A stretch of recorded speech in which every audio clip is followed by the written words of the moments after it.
Alright, hey folks, my name is Phil Kearney. I create role-playing games, I illustrate them, and I publish them online. Let's see if we're live. Live. Yep, I sure am. It sounds like the volume's really good too. This is a good morning. I'm happy so far. Let's get that volume down so I don't get in the way of myself, but I don't get myself blipped as a blop. And then I go do some social media postings here real quick, and we'll get back into this. So I already told you who I am. What's up, y'all? We are into. I'm creating an Eberron adventure for Dungeons and Dragons. I've been a DM since 1987. I've been using Eberron as my homebrew campaign of choice since 2006. I've been creating content on the DMsGuild since 2017, and this is the first adventure that I've created. We've started layouts. We're doing layouts right now off screen, and I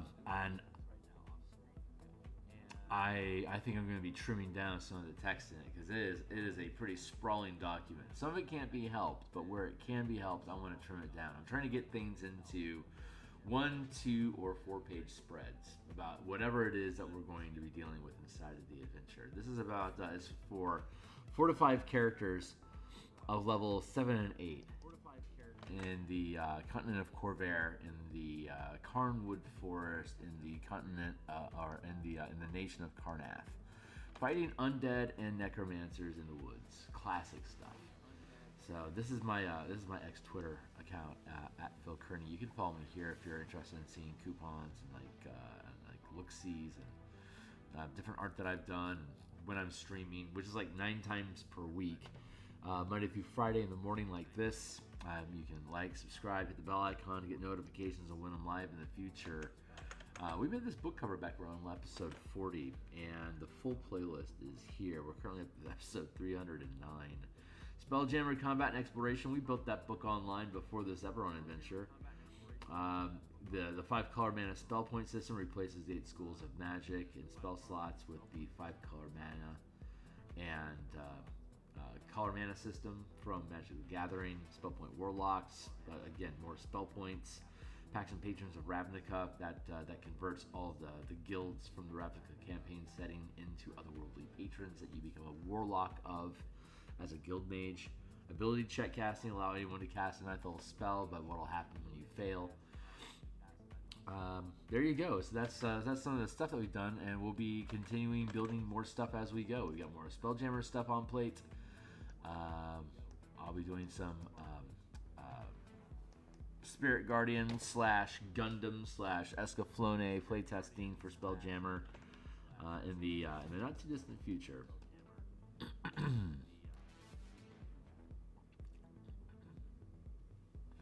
Getting myself situated. So hold on there. Let's tap that in like that.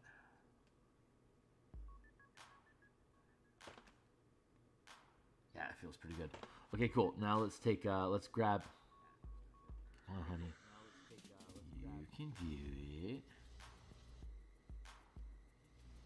All right. Grab our color here.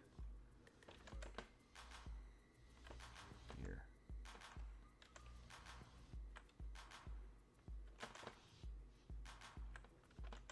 Yeah. Okay. Cool. Let's go grab a brush. The right. Here it is.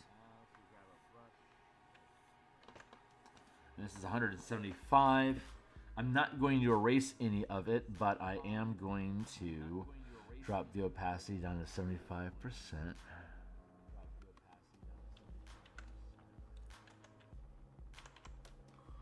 I'm gonna conceal the trees again to make sure to stay out of the way for the time being.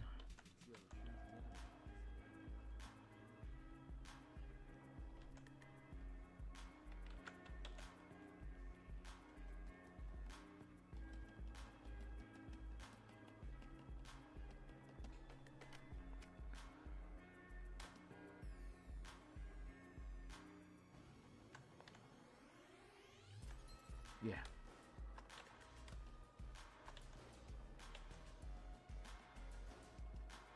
I'm gonna few of those bits.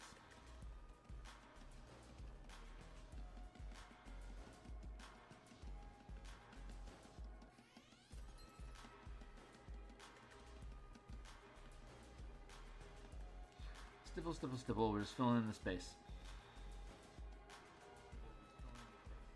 I could probably make a fill function out of this, like press a button, it fills in the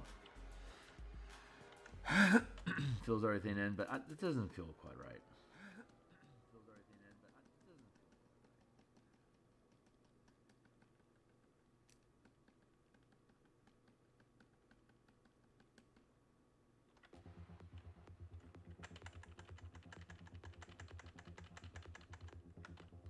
Let's stay off the well-worn paths. Here.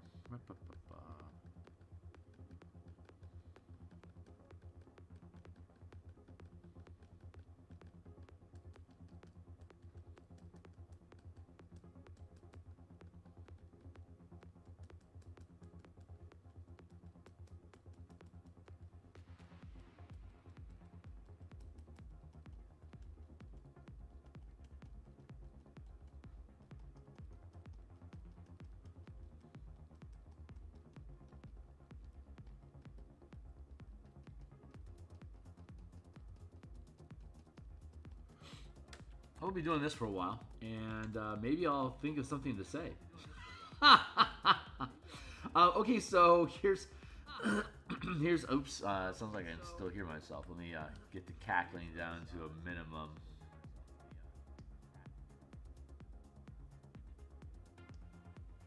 There.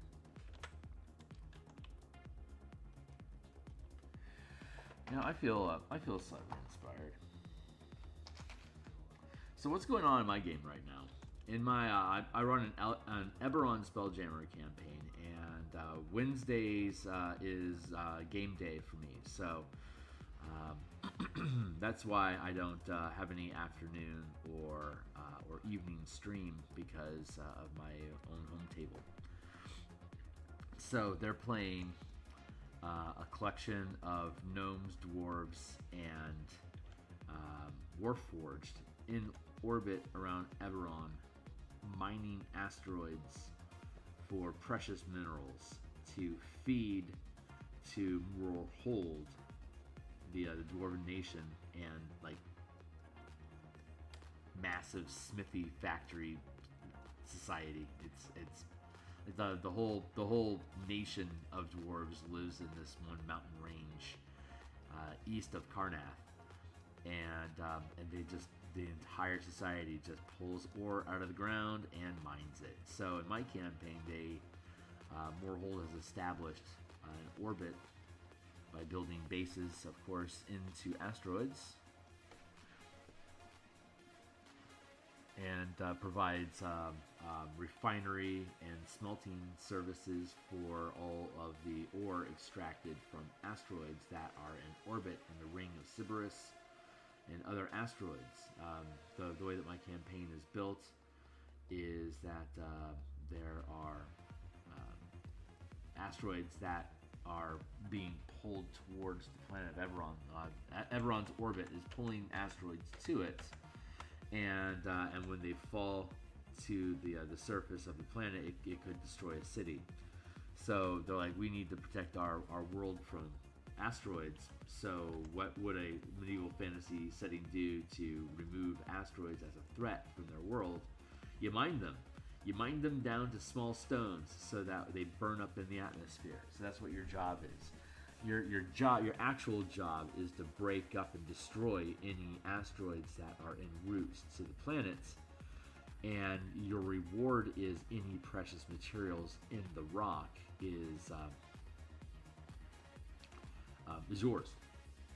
So dwarves and warforged, dwarves just naturally want to do this. Warforged don't have anything better to do because no one in society, like they don't have a real place in society yet. Because, oops, I'm gonna hit save. Wait. What the funk happened there? That was weird. Alright, let's hit save again. There And the gnomes are all, artificers, and this is space. This is a new place for them to explore, so they can build mecha and mining devices and all sorts of stuff. So it's a great opportunity for them just to mess around and find stuff out. I'm waiting for my computer to catch up. It looks like it's choking on some chicken bones.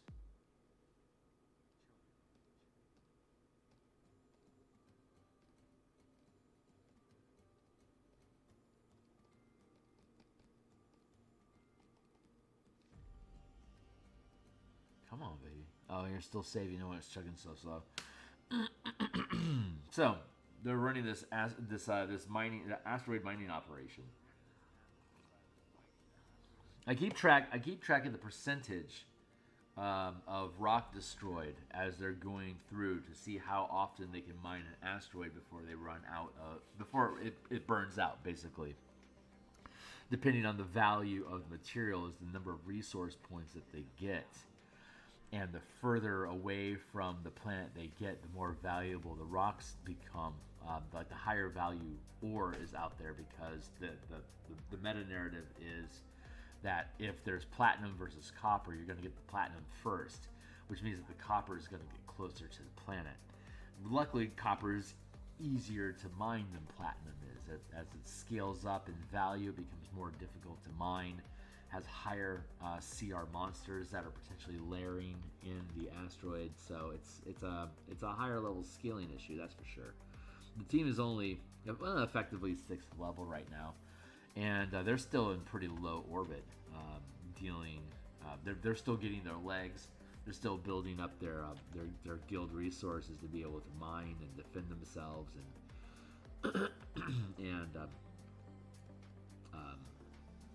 they use clairvoyance with crystal balls to scry space to find out where asteroids are at, if they're within range of their territory or not,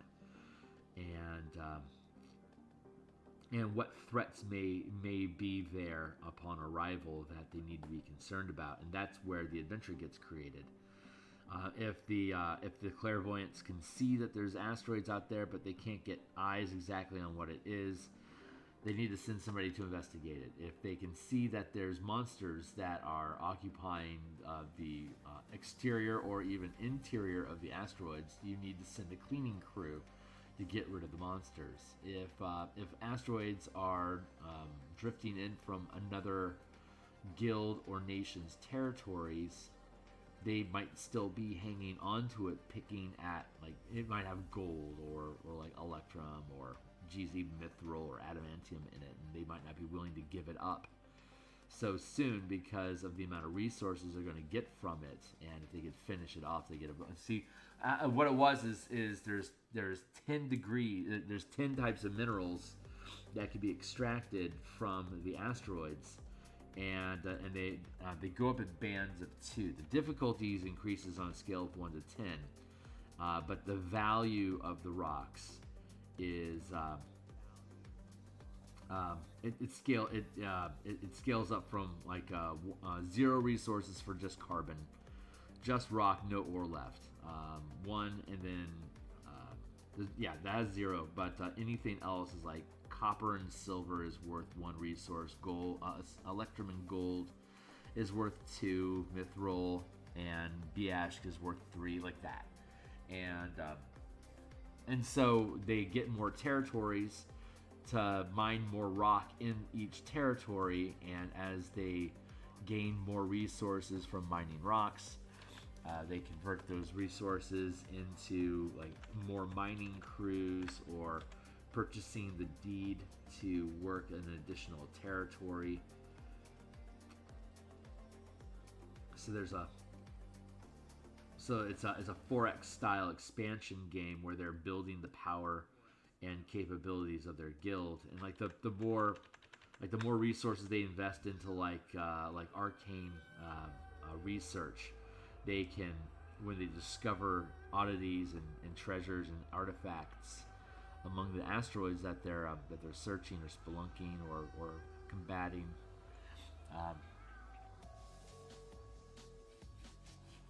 then if they have a higher research facility, then they can get more magic items from whatever that research was providing, kind of like in XCOM. It's basically XCOM, but it's Spelljammer asteroids in Eberron.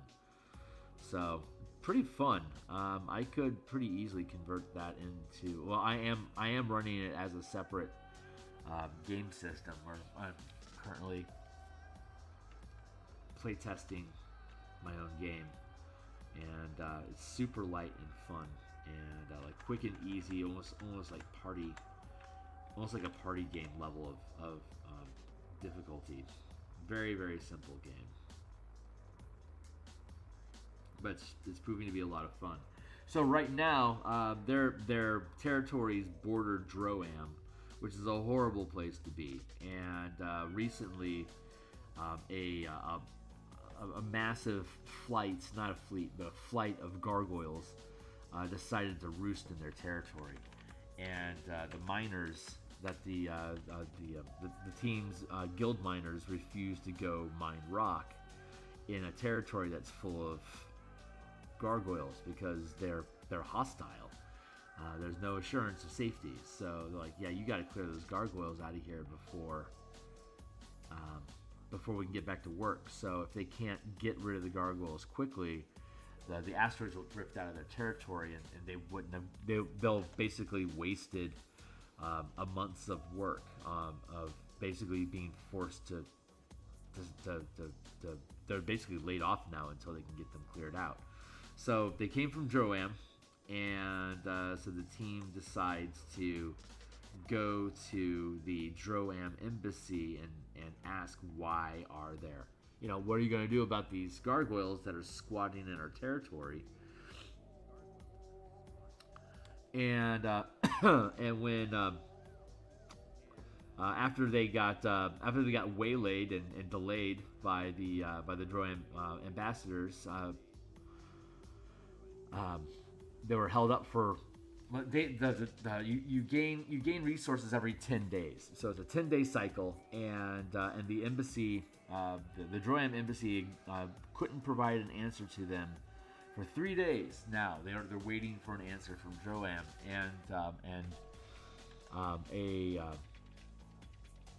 while they're waiting, at their embassy arrives a gargoyle named Felgrave, who is the leader of the gargoyles that are squatting the territory, and he's seeking amnesty and asylum from Droam for him and all of his gargoyles, because they are being, he says their work rights are being abused, and they want to work. They want to work with an organization that's honorable and that they feel will look out for their best interests. And given other activities that the team had performed on other missions previously, that's the reputation that they gained.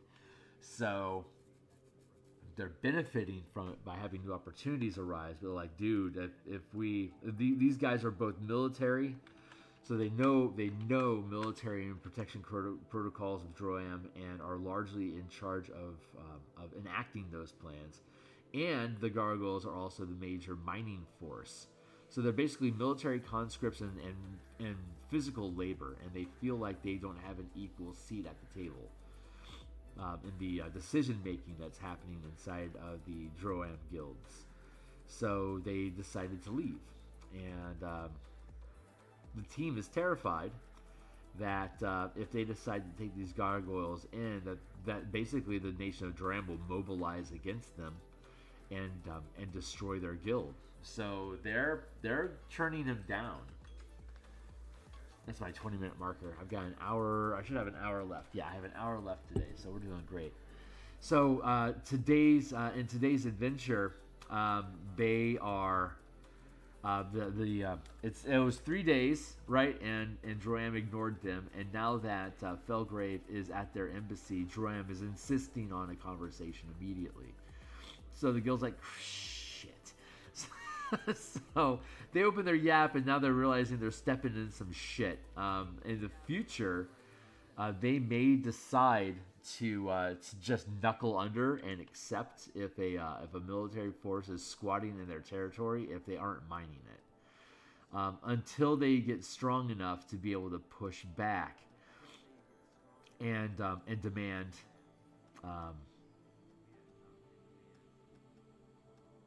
respect, basically. You not get bullied by larger organizations that can outfight them and take their shit. But two changes. One, there should be an award for clearing, for completely destroying an asteroid, because that is the technical meta-narrative goal of why they're out there. But I don't currently award any resources for completing a rock, and I should.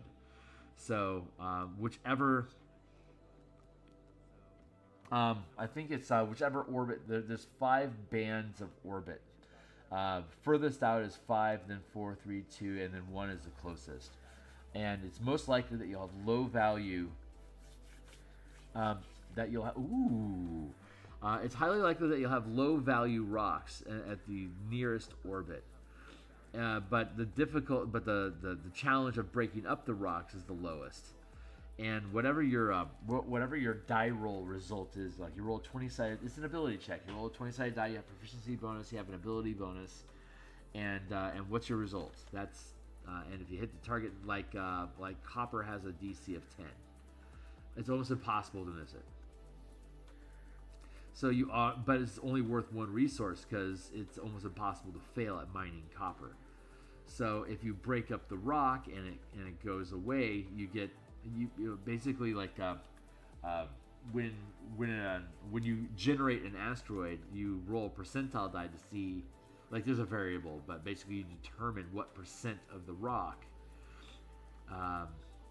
is it can be mined, and when you mine the rock down to 0, it's destroyed.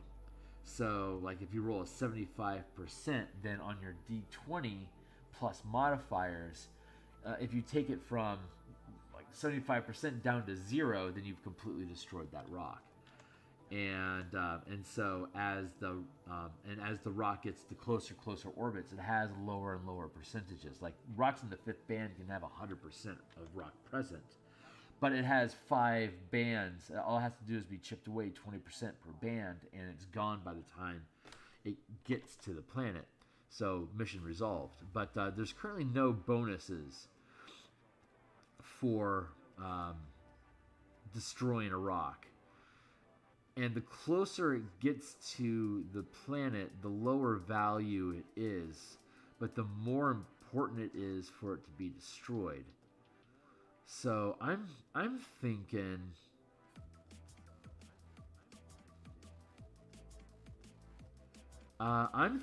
that you get a bonus number of resources. Like each rock, like copper is worth only 1, adamantium is worth 5. The team currently has 6 territories, and typically are only pulling up to second rank, like platinum and electrum, gold, like worth only 1 or 2 points right now because they aren't deep enough in orbit to get these higher value stones. So they're spending resources to purchase deeds, so they can push further and further out in orbit to get access to higher and higher value rocks. But at the same time, it's more and more important to the narrative of the game that the close rocks be destroyed. So what I'm thinking is when because you're going to have, like, at best you're going to have a 31. That's the absolute best you can do. So if you can destroy, like, it's not unusual that a rock in low orbit is going to have 25-50% of its value left. So so if I roll a 31 on my difficulty, on my ability check, and it's only only has 25% left, then whatever resources are in it I get, and I've destroyed the rock completely and it's now gone. Which means I can't mine it anymore, so I need to wait for more rocks to arrive for us to mine, and there's a random generator, again, like for what kind of rocks are coming within range for the team to mine.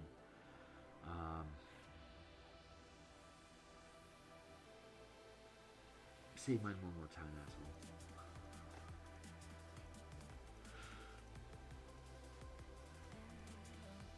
I say that all the time to the TV, like when I'm watching, cooking competitions and stuff. Like they'll say lobster tail like 10 times in the beginning of the show because they're doing stuff with lobster tails, and so it's like, say lobster tail one more time, asshole. I love that shit. It's so much fun. All right, keep building this out. Stop washy wishing, buddy.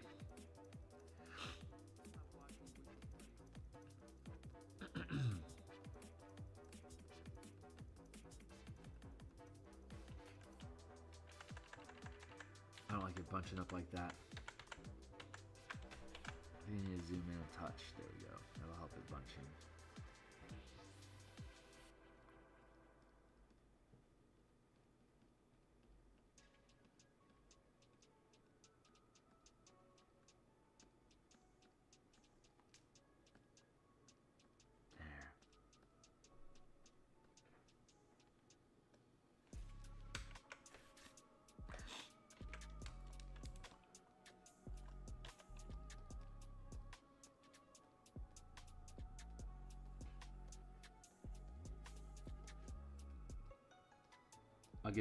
I'll get back to my story here in a minute.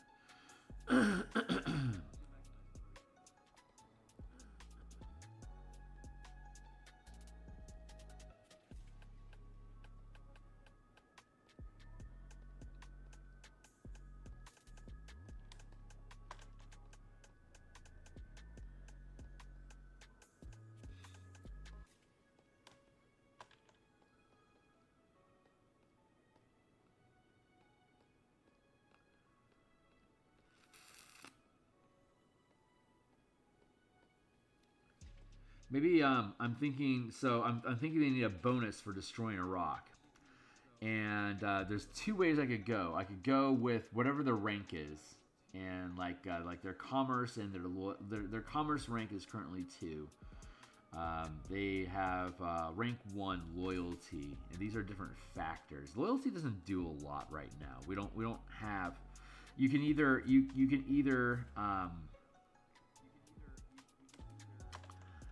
you can resolve diplomacy issues through loyalty. You can resolve conflict through military. You can resolve extracting ore using commerce, and you discover new asteroids with lore. Lore also provides you with espionage and spies for you to be able to, spy on other nations or discover things, espionage missions. Military, it's pretty much it's patrol work, like securing your perimeter and determine, like you can have a passive military check to use the threat of force to remove threats from a territory, but it also generates mecha pilots and combat squads for actual combat skirmishes.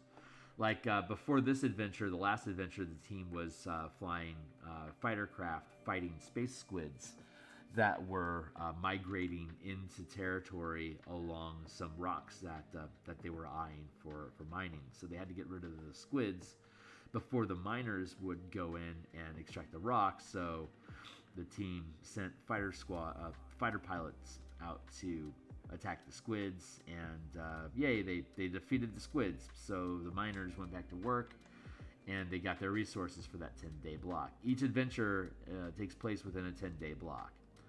So in this diplomacy mission that the team has going on with Droam and Felgrave, the Asylum Seeker, their risk is days. They need to clear. If they can't resolve negotiation within 10 days, they lose their resources. So whenever the team fails challenges, they basically have a 10-point counter, and it's just the number of days that are passing between negotiations and diplomatic updates for the team to take action. Since it's all diplomacy, it's either persuasion, intimidation, deception, insight, and investigation and perception checks. Essentially, is what the team is doing in different combinations. And then they're either making a demand, asking a question, or trying to gain insight into the people that they're negotiating with. So instead of focusing specifically on what their characters are saying during the negotiation, because they're going through protocols of how to negotiate that the players shouldn't know, and it'll be boring as shit. I've done labor negotiating for unions. It is dry. It is dry language with bouts of passionate anger, and so it's fun. It's a neat experience, but it is not. It does not make for interesting gaming. So instead, we gamify it. That we're just looking like what information what intuitive leaps can I make by observing his actions and the way that he responds during negotiations. So you are observing the negotiation to extract information, or you are interacting with the ambassadors to affect it, affect a change. So when you ask a question, you can either try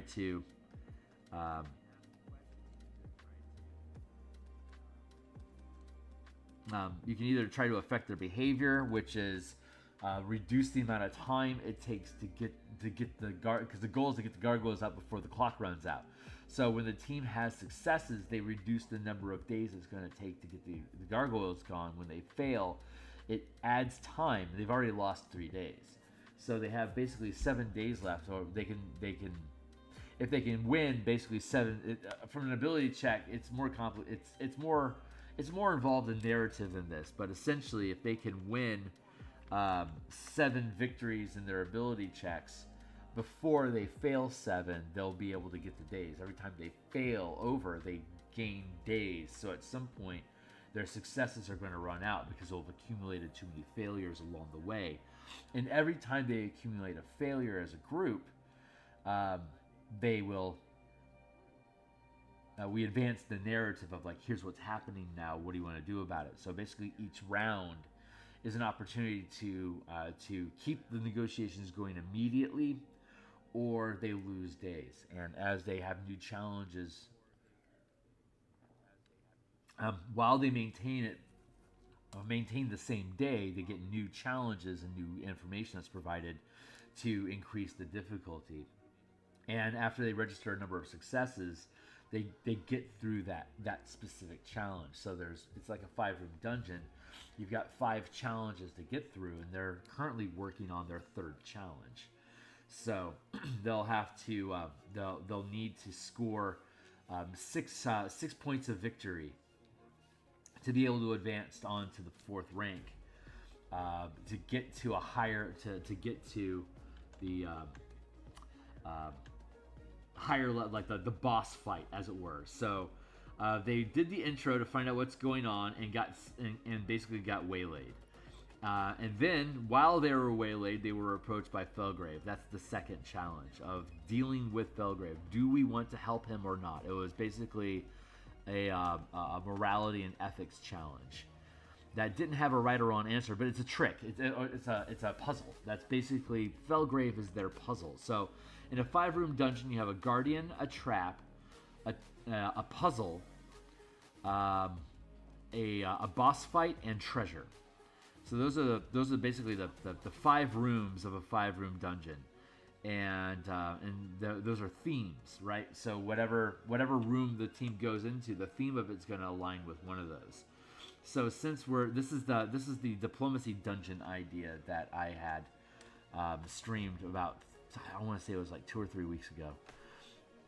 But so the diplomacy dungeon basically creates a conversation framed around a 5-room dungeon, where the opening part of the conversation might be the guardian, or there might be a trap, right? So so far the team got through the guardian, which was the front door of getting access to negotiating in the first place, and they got waylaid for 3 days, so they technically failed that challenge.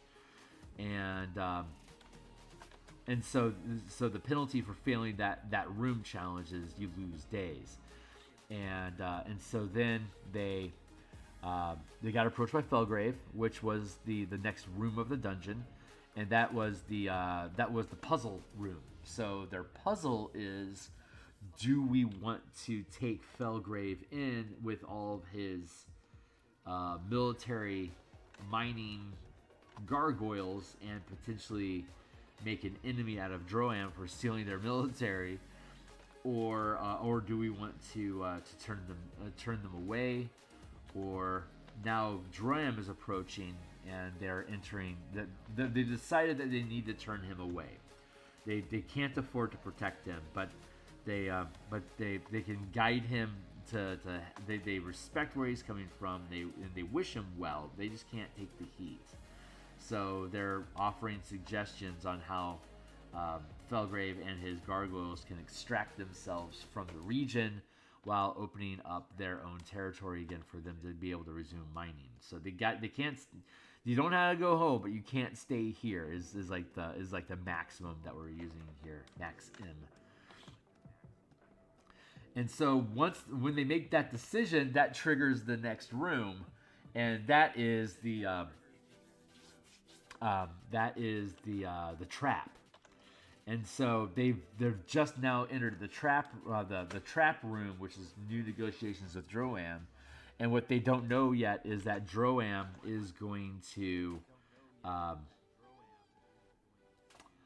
request that the team pump Felgrave for information to try to learn more about his cohorts, his resources, where he's heading next if he's not returning. So they want the team to spy on him, basically, during diplomacy, try to extract information from him, and Droam will reward the team if they do. So now they have the option of helping Felgrave slip away, or betray him. If he slips away, they get nothing. He's off their plate. They get to go back to work. If they decide to help Droam, their miners are delayed, so they lose days that way, trying to get information from Felgrave while potentially trying to help him or simply waylay him so that Droam can extract him. And I don't know what the team is going to do.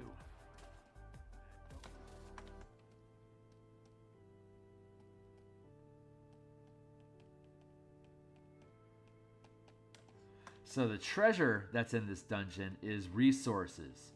It was either going to be Felgrave and his gargoyles. If the team decided to keep Felgrave, yes, they would have made enemies out of Droam, and they would have had higher difficulty, more frequent and higher difficulty challenges from Droam whenever border disputes or something happened in a territory that bordered Droam. It would be Droam activity because they hate you. But you would have gotten Felgrave's gargoyles, so their military would have increased, and their ability to extract resources from asteroids would have increased. And instead of using commerce for their miners, they could have started using loyalty for their relationship. They could use a loyalty stat to extract ore instead of a commerce stat. Which right now it doesn't really make that much of a difference, but it's a narrative difference. And they've been breeding rock-eating bugs to extract rocks. So when those are online, they'll be making loyalty checks with them instead of the current miners. The Dwarven and Warforged miners are commerce because they're hired. Hey, there's another 20 minutes. So right now, I'm not 100% sure what Felgrave, where Felgrave is going. The team was trying to find to create a proposal for where he may go, and they could potentially use that to get Felgrave to go where they want, so they could report this. Like basically, they would be able to lead Droam where Felgrave is going and basically rat him out. Here, deliver him to this neutral location so that they aren't accused of delivering Felgrave directly to Droam and potentially sullying their reputation that way.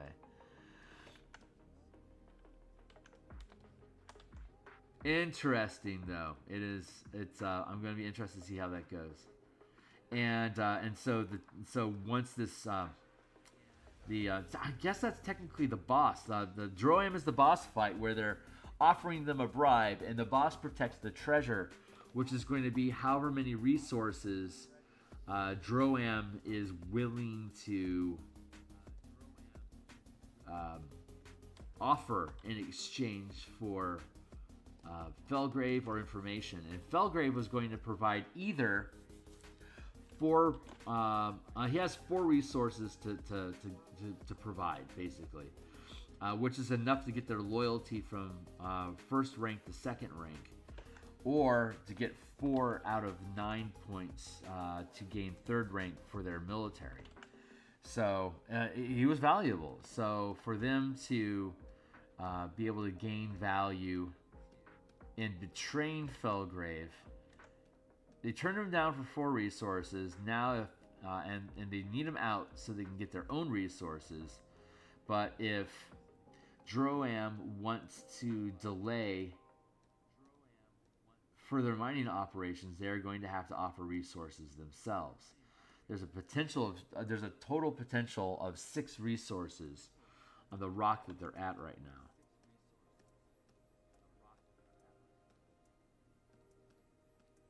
So I imagine they're going to demand at least 6 resources. So I should have, and it'd just be basically raw points.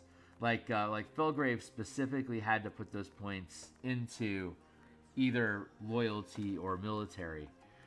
But the team is going to just get 6 points to do whatever they want with, so they're more valuable. That's the plan.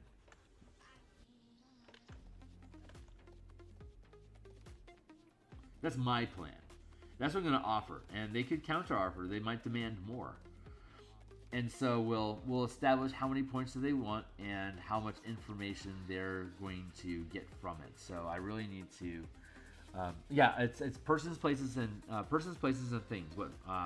Who is their collaborators and who are their allies outside of Droam? That's the who. Where are they going? Like what's their next move if they're not going to stay at their current location so Droam can extract them? Where are they going to? And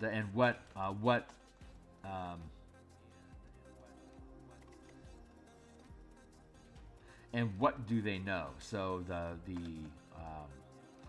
there's persons, places, and things. In this case, things would be information. So what secrets are they? Did they? Oof, that's a tough one. So they don't want to ask the team what secrets they have, but they have secrets, and the team might discover secrets if they can extract it from Felgrave because if they're going to pump Felgrave for information, they can pump Felgrave for their own information. Like to get information that they want about Droam, not just what Droam wants to know from them, but they might have their own agenda. Like, military operations. What kind of assets do they have? Like they can counterplay this and get information from Felgrave in exchange for not turning them in. So there's a lot of different ways they can play it, and that's so the boss fight challenge. The boss fight challenge is negotiating a price point for ratting out Felgrave, whether the team follows through with it or not. If they flat out refuse, then basically the Droam is going to just forcefully go in and extradite them themselves, basically raid their territory, and they fail the mission because their mining operations is not going to be good with them invading their space. So that'll be a failure, and it'll basically be D6 days that the team will lose access to their territory while this operation is in place.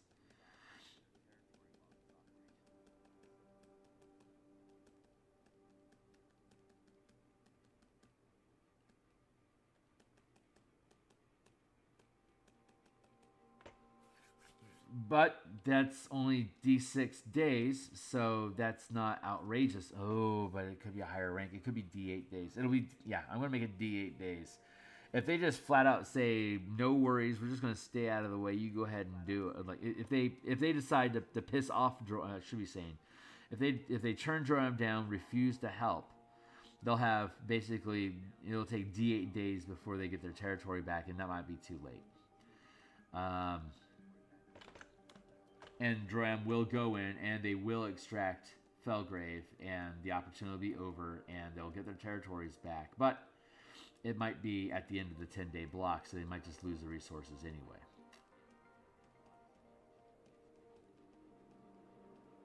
And that's not because Droam's being a dick. It's because that's how long it's going to take for the Droam military to round up all the gargoyles that are occupying the team's territory. Like, they're going to be hiding, and they're going to be, and it's a, and there's a biome in the area, like with forests and stuff, and creatures and things that are in this small scale little world that's that the gargoyles are. It's basically like a Search for Spock sort of setup. New world, primitive setting, and the gargoyles are hiding among that environment. So there, that feels pretty good. I like how that looks. So it will legitimately take D8 days to round up. I'll make it 2D4 just to make it a little more scary. It'll still average only 4, so it's in their favor, but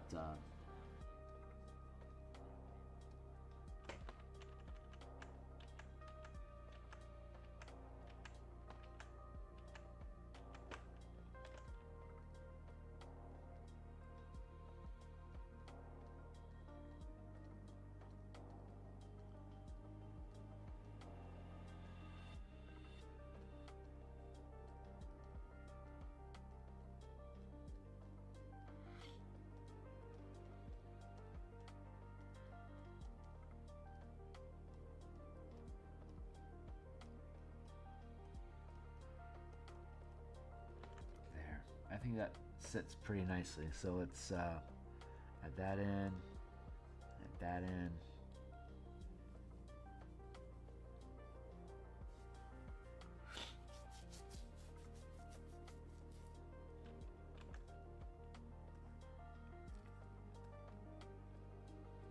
And next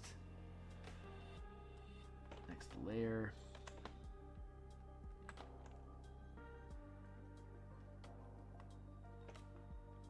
Right here. And what size is this supposed to be? 200.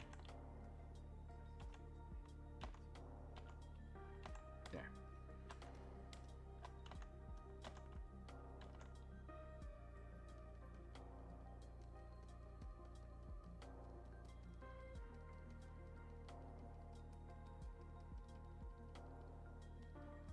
And now I'm going to fill in all the gaps with this brush.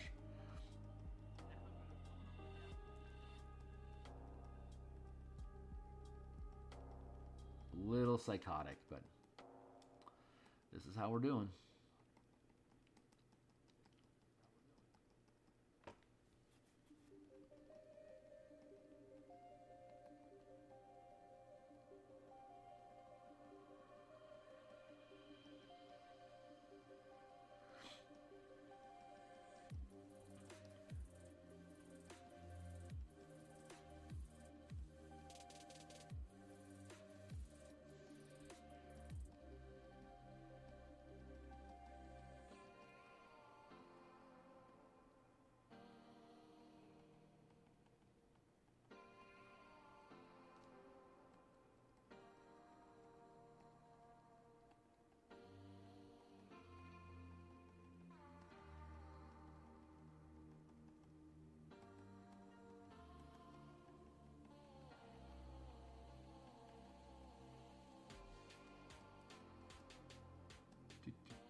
I think that's the way I need to do it.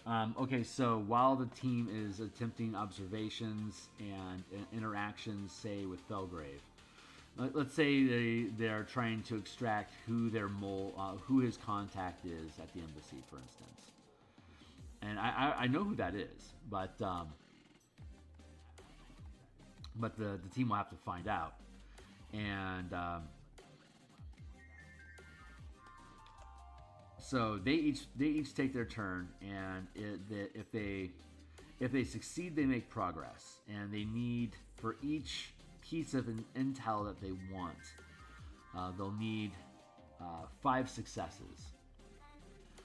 And the difficulty to do so is they have to beat a 15.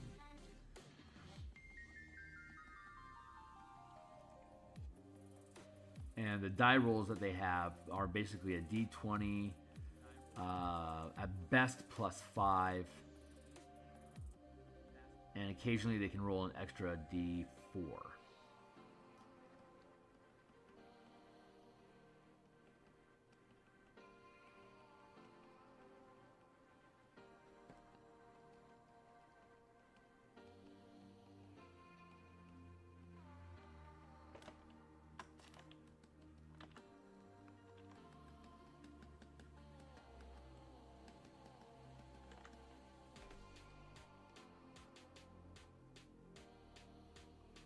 Ooh, maybe I should put this on the bottom.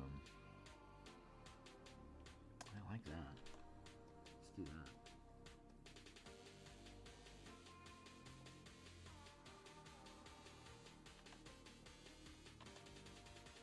There. How are we doing on time? Right, we still have a half hour-ish.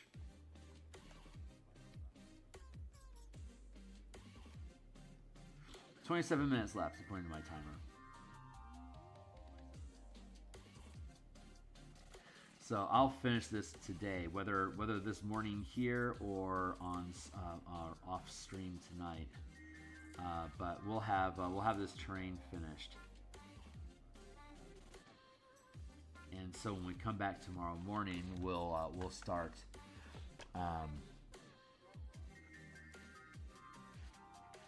We'll start furnishing the buildings. Here's the barn that needs to be furnished, and here is the farmhouse that needs to be furnished. Outhouse over here, because I don't want to think about furnishing that. Reference roof.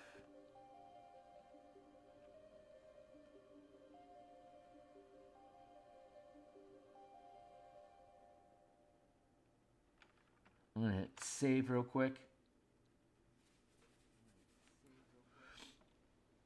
And I'm going to take a sip of coffee while I wait.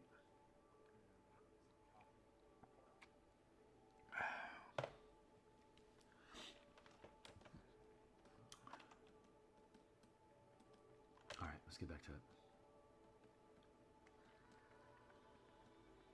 So yeah, I'm looking forward to today's session, very much so. It'll be neat to see. They could potentially resolve it today, in which case, like I said, the team has one adventure every 10 days, and the diplomacy mission like this, the failure could be that you can't actually succeed.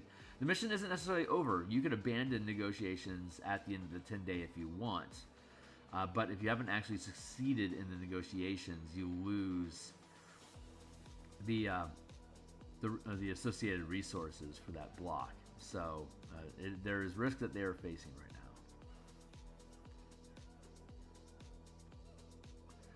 now. So why care? First off, it's the meta of the game. Gaining resources is the currency of the game. It is both the experience points and the loot table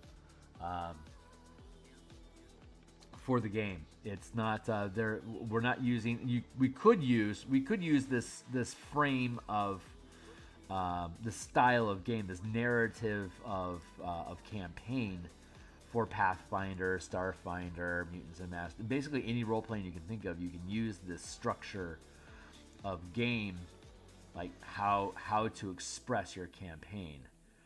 That's one track, but then we're using these ability score mechanics to actually play characters, and that's going incredibly well. So that's the other piece of it. There's basically two gears. There's the guild level, where you're doing ability checks for the organization, and then there's the character level, where you're sending in specific characters to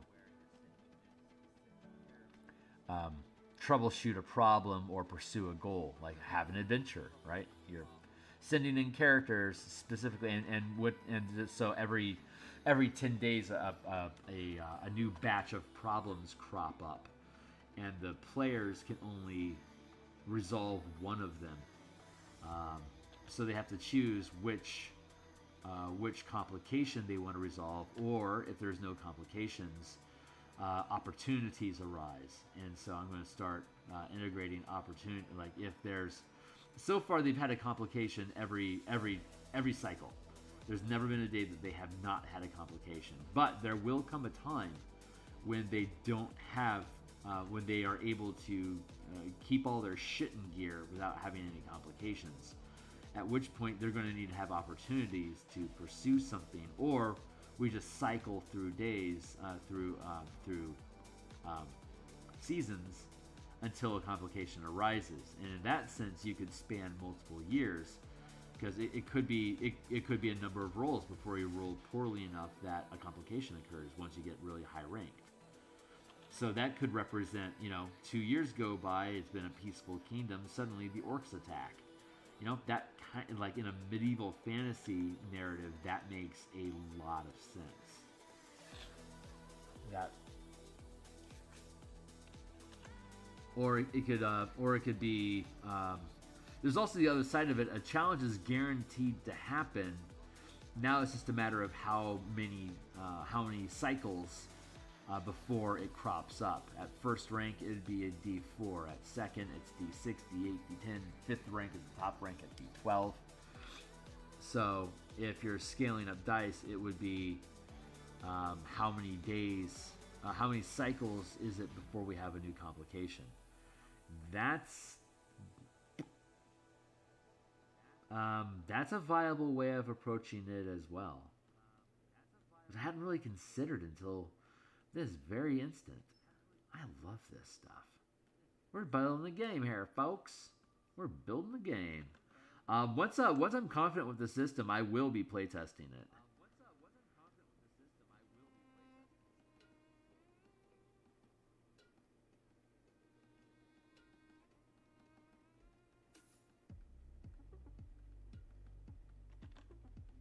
It's a really loose narrative, fast, simple system, and it's really it's heavily prone. What's the how do I want to say this?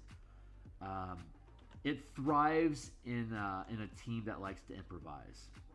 It is an improvisation role playing game. It is built to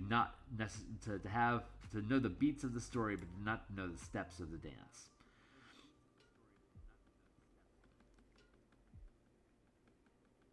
That's a horrible idiom, but I'm going with it for now until I find something better.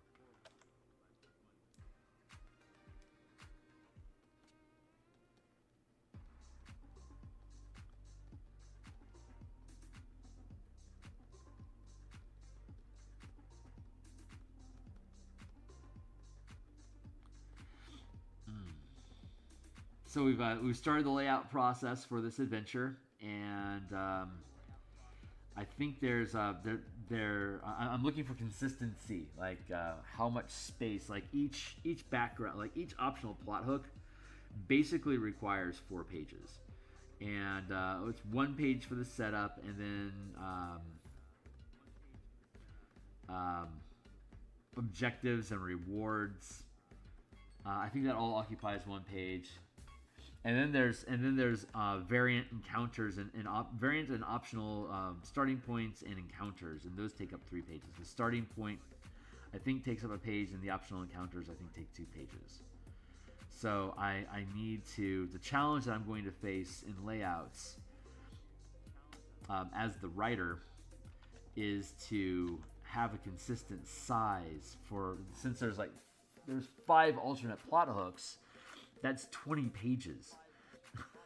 that's a that's a big tale. That's a very, very big tale.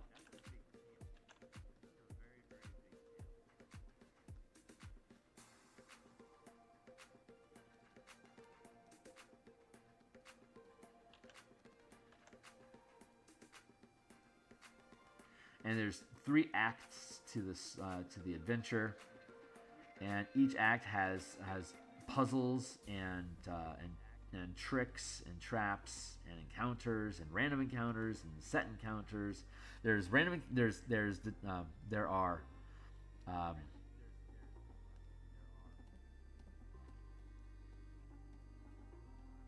There's scripted encounters, which are things that are part of the story.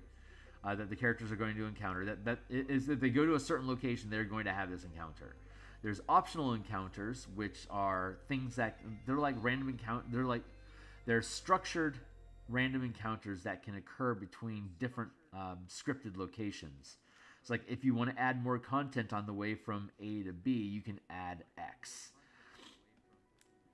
And then there's random encounters, which is at any given time this thing can happen. And all the areas of the dungeons are structured the same. Now it's just a matter of do they.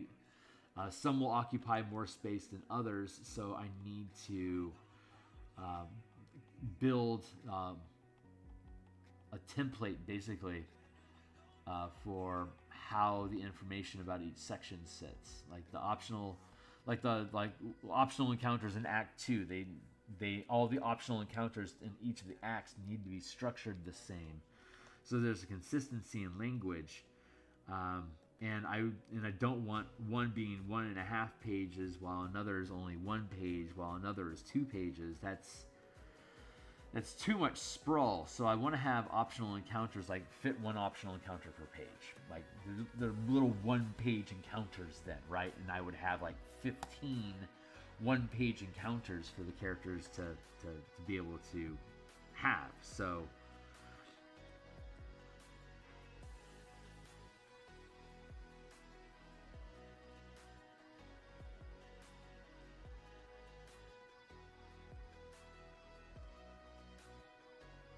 it's really like I could like when I'm doing the book, once I do the optional encounters, I could extract all the optional encounters from the adventure and drop them into a separate book of one-shot, undead encounters.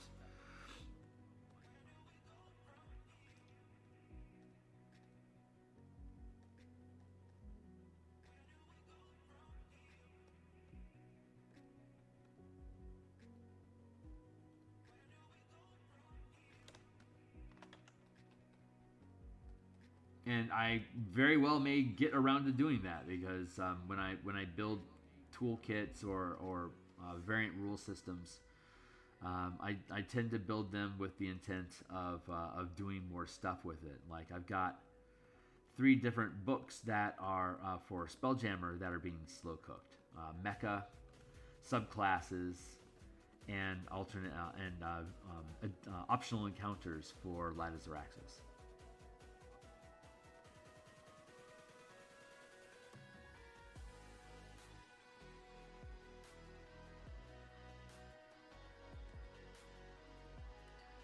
And once the mecha book is done, I can do kaiju. And we already have the mechanics for kaiju in the Spelljammer book that I already published, so this would just be an experience. And then there's the living ships supplement for making your fighter craft a sidekick companion. Just cool shit, man.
Very good.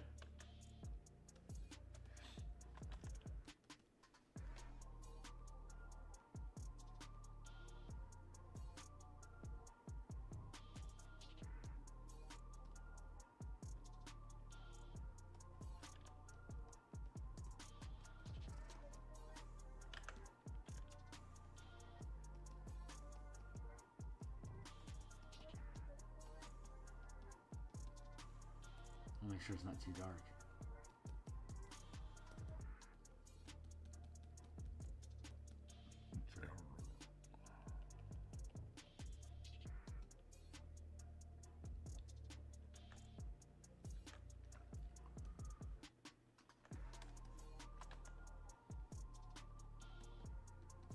So far so good. Just a lot of stippling here.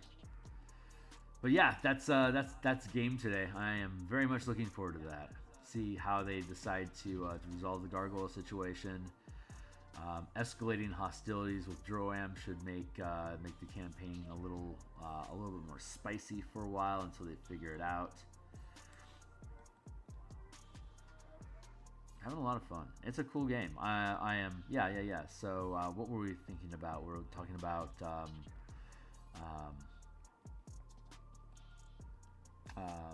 fits of peace, durations where there's no complications. That kind of leans into the higher level character you are, the more time there is between events happening that are worthy of your attention. That actually leans into that narrative. I like that. God, that's elegant.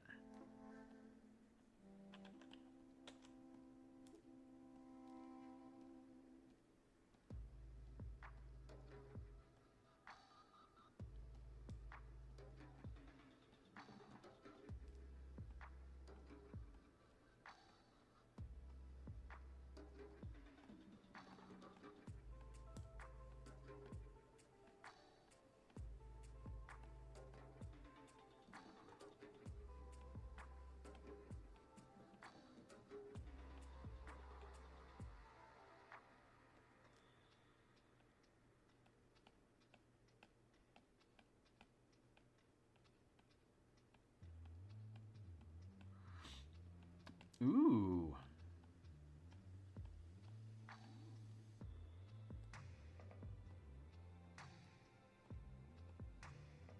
Maybe it's every D4 cycles, other factions gain territories.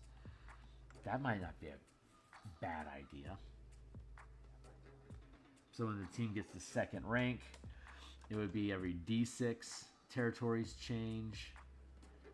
And when the team was at third rank, fourth rank, fifth rank, it'd be D8, D10, D12. So the environment around the team is going to change a little bit with opening up or losing opportunities for new territories. I like that. I like that.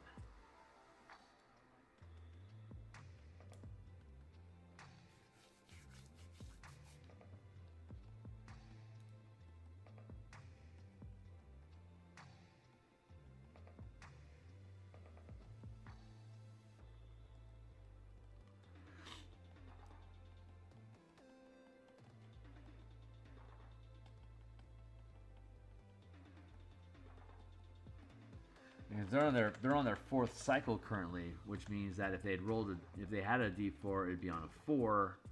If I thought of this earlier, it could have been as early as like after their first session, a bunch of land around them gets gobbled up. They're like, shit. I would have put a fire in their ass to grab territories instead of building industry. But that's an interesting dynamic. I like that. So I should incorporate that.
enjoying this.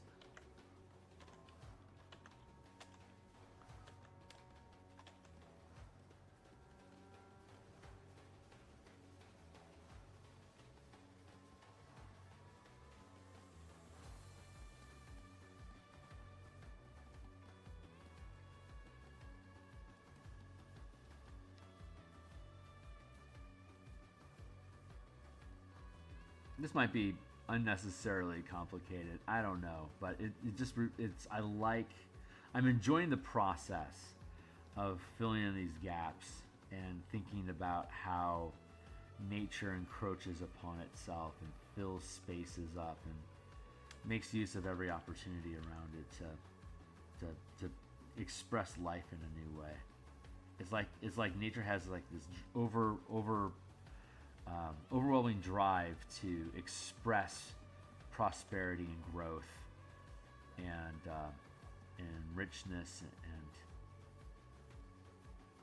and innovation. It's really inspiring how that creative, like that vibe of creativity just seems to permeate the universe. Like the whole thing is just an engine, like an idea or creation engine.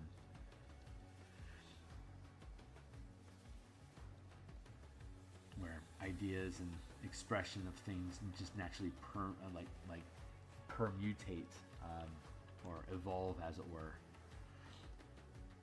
It's just the natural order of things to evolve into the highest level of complexity that they can get. My thought about that is, if something is a primitive expression of something, like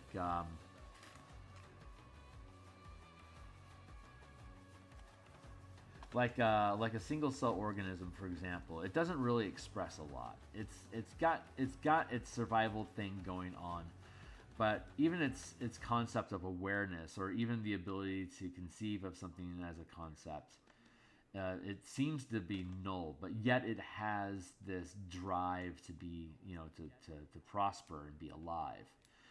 But the only options it really has is, feed.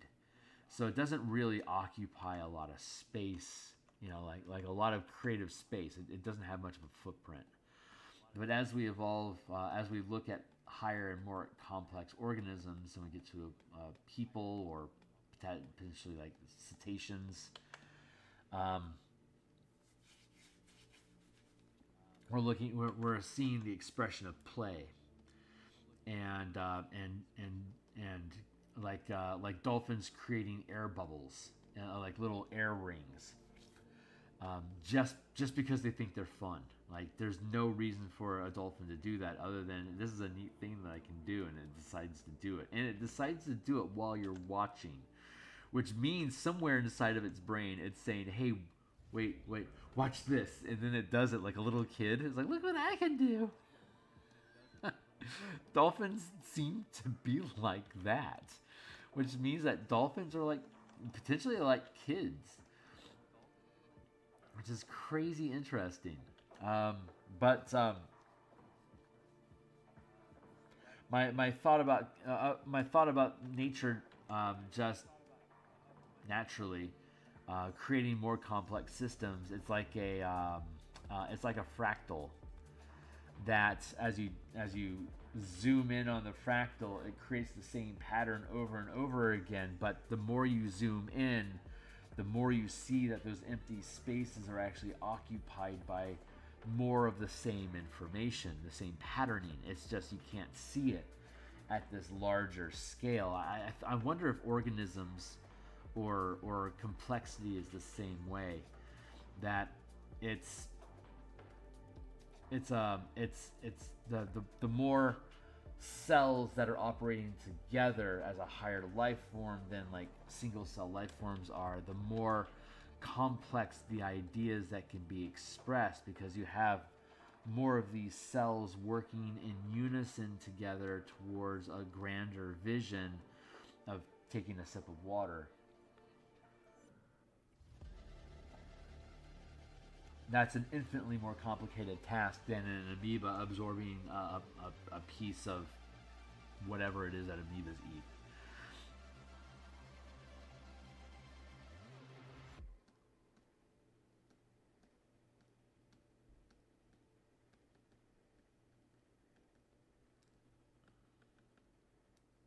and so like the space, like although I'm larger than an amoeba, as you zoom into my frame, you can see the fractaling of body, the organs, the cells to single cells within those organs.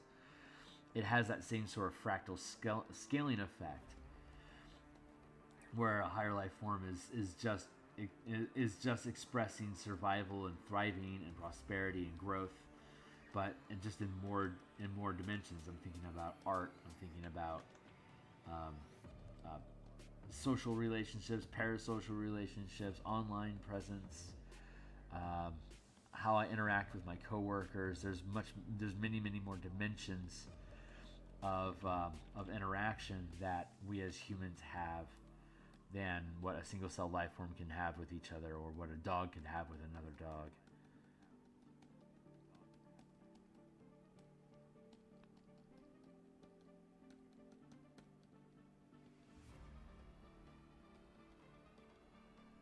Yeah, it's all in place.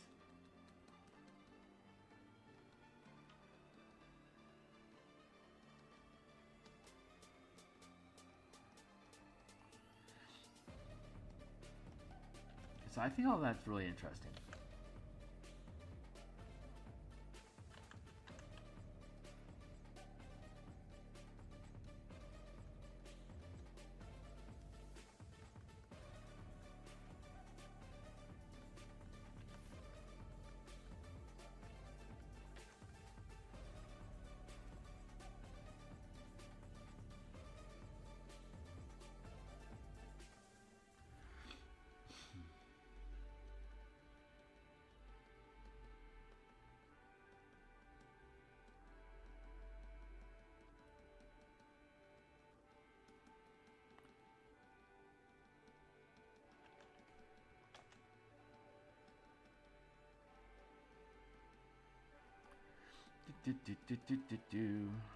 I wanted to.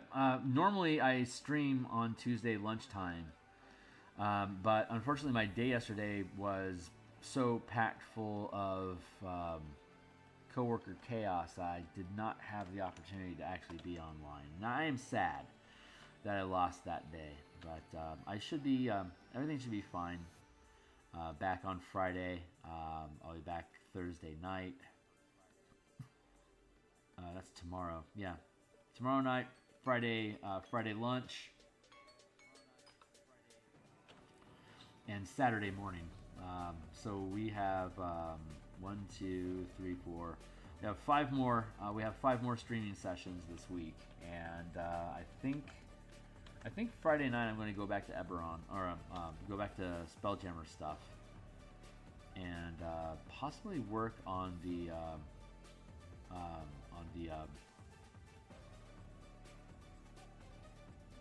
Gundam, the mecha project some more.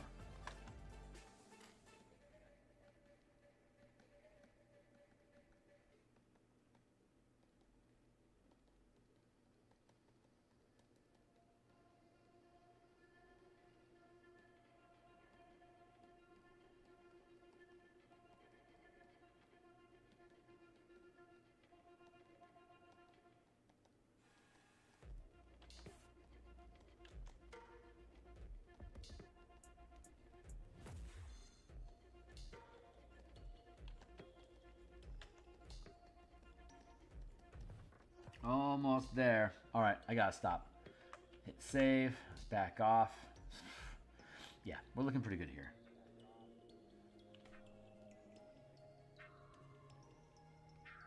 Add some trees real quick.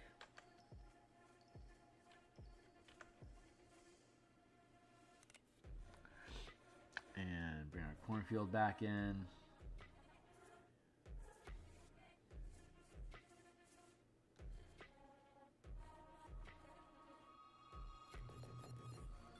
Yeah, this feels pretty good.